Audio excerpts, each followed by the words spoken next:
Buenos días, chicos, chicas, bienvenidos a la videoclase sobre el parto, en la que voy a intentar un poco explicar de forma teórica qué fases es el parto, qué conceptos concretos podemos aprender del parto. No voy a hablar del parto desde mi perspectiva como matrón, de la que me gustaría hablar, de lo que yo siento que es el parto, de lo que yo vivo en mi día a día sobre el parto, porque digamos que no entra en el contexto un poco de lo que suele caer en una OPE, en un EIR, en un MIR incluso.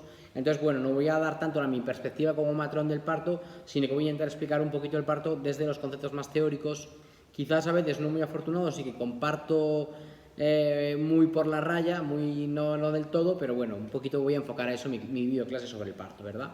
En primer lugar, quiero hablaros un poquito sobre qué es el parto. Se admite como parto cuando se produce un nacimiento después de las 22 semanas de gestación o cuando el feto tiene más de 500 gramos. En este sentido quiero hablaros que es importante conocer el canal del parto. Ya hablamos de un canal óseo duro y de un canal blando. El canal óseo es el que tenéis aquí en esta foto, es decir, la pelvis materna. Y la pelvis materna es importante que os suene que nosotros el canal duro del parto, o sea, la pelvis materna, la dividimos por planos y esos planos los llamamos planos de Hodge. Hablamos de un primer plano por encima de pubis, segundo plano justo por debajo de pubis, de sínfisis púbica, hablamos de un tercer plano en las espinas ciáticas y hablamos de un cuarto plano en coxis, que suele ser cuando empieza a coronar la cabeza o la presentación. Por otro lado, hablamos de un canal blando, que es el que está formado por los músculos, por los tendones, por el suelo pélvico de la mujer. Comentaros que el parto puede ser vaginal o abdominal, Dentro de la vía vaginal podemos encontrar un parto eutóxico o un parto distóxico. Un parto distóxico es aquel que requiere de un instrumento para nacer, por ejemplo, que necesita de un forceps, una ventosa, un kibi, unas espátulas, ¿vale? Y esto es diferente del concepto de parto pretérmino o parto a término, que eso depende de las semanas de gestación, no entra dentro de lo que estoy hablando. La otra vía de parto sería la vía abdominal, es decir, mediante intervención quirúrgica, es decir, mediante cesárea. El parto artificialmente, y digo la palabra muy clara, artificialmente, lo dividimos en 4 fases. Realmente el parto real, el parto de la calle, el parto de la mujer no tiene fases. Es un proceso continuo, muy complejo, neurohormonal, con muchísimas influencias detrás, a veces ancestrales algunas, pero no es eso un poquito las fases teóricas del parto. El parto teóricamente se divide en 4 etapas, que serían la fase de pródromos, la fase de dilatación, la fase de expulsivo y la fase de alumbramiento. Voy a intentaros explicaros un poco de qué va cada una de estas fases. La fase de pródromos es la fase un poco destinada al borramiento del cuello.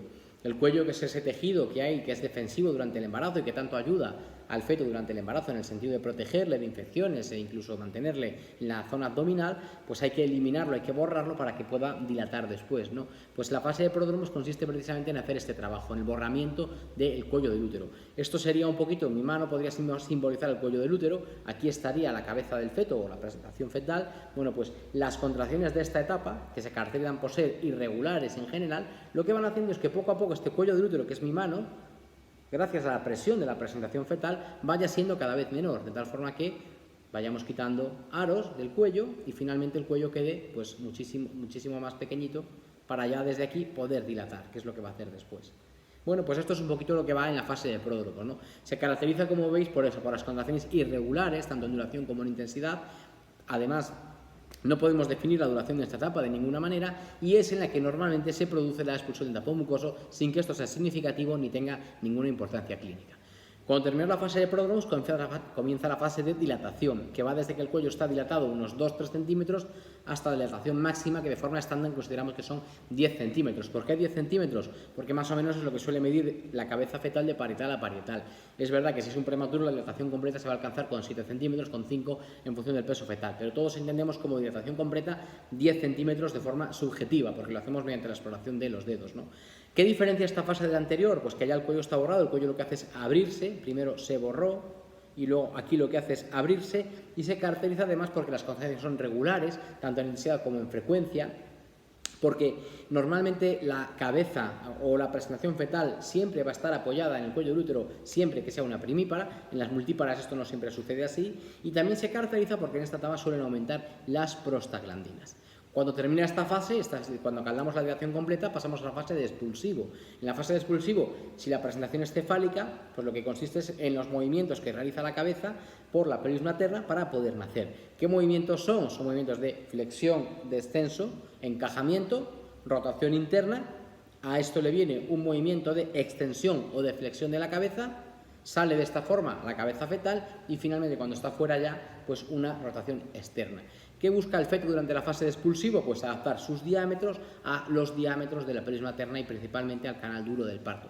Por eso hace estos movimientos de flexión, de rotación interna, de deflexión, de rotación externa después.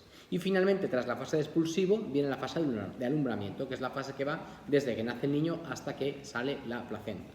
En esta fase sí voy a entretenerme un poquito más, porque pues sí que han puesto alguna pregunta del tema. Comentaros que esta fase tenemos por término medio unos 30 minutos para que esta fase se produzca, para que nazca el bebé. Cuando sale la placenta es importante comprobar la integridad de las membranas y de la placenta. Como os decía, es importante comprobar la integridad de las membranas y que están todos los cotiledones, esto es importante.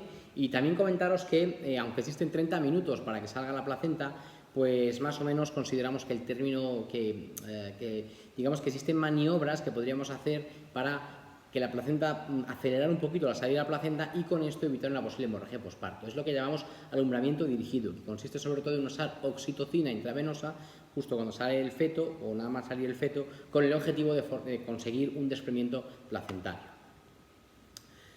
¿Cómo podemos saber que la placenta se ha desprendido? Pues existen dos signos principalmente, que son el signo de Apfel y el signo de Kussner. El signo de Apfel consiste en que la pinza que ponemos en el cordón umbilical descienda simplemente. El descenso de la pinza que hemos colocado en el cordón umbilical indica un desprendimiento placentario. Eso es el signo de Apfel. Cuando la pinza desciende 10 centímetros, consideramos que la placenta se ha desprendido. El signo de Kussner consiste en hacer presión suprapúbica y el cordón umbilical, en caso de que la placenta esté pegada al útero, lo que va a hacer es subir, va a ascender. Por tanto, ¿qué vamos a ver en el cordón umbilical? Ascenso. En caso de que la placenta se haya descendido, cuando hacemos esa presión supraumbilical, o suprapúbica más bien sería correcto, porque sería infraumbilical, suprapúbica, cuando hacemos esa presión, el útero se mueve, pero el cordón umbilical no se mueve. Por tanto, ¿qué indicaría un desprendimiento del cordón umbilical? De la placenta, perdón, que el cordón umbilical no se mueva con la presión suprapúbica. Eso sería un signo de Kussner positivo.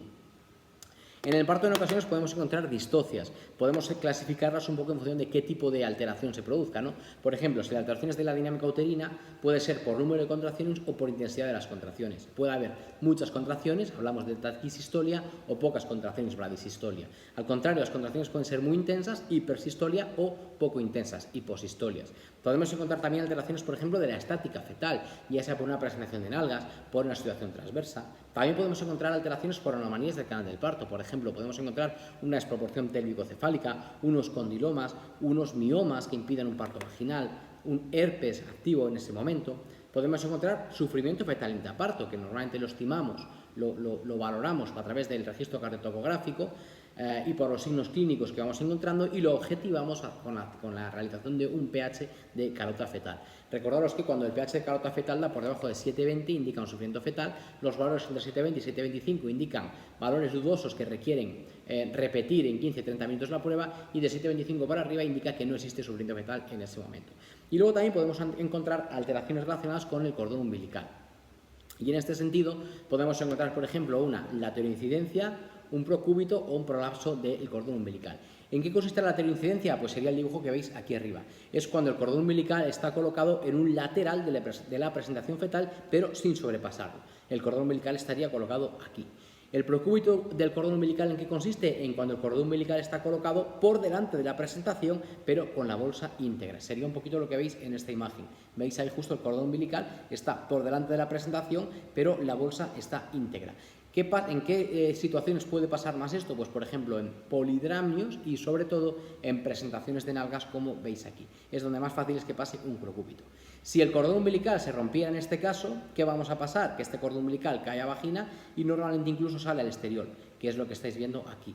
Cuando esto sucede, cuando hay un procúbito del cordón umbilical con bolsa rota, a eso le llamamos prolapso del cordón umbilical, que sería la tercera situación que podría aparecernos en este momento. Y el Ministerio ha preguntado alguna vez por qué hacer en ese momento, si observamos un prolapso del cordón umbilical. Bueno, pues a nivel de posición sería posición de Trendelenburg, piernas hacia arriba, con el objetivo de evitar que ese cordón umbilical prolapsado quede apretado entre la presentación fetal y el canal duro del parto.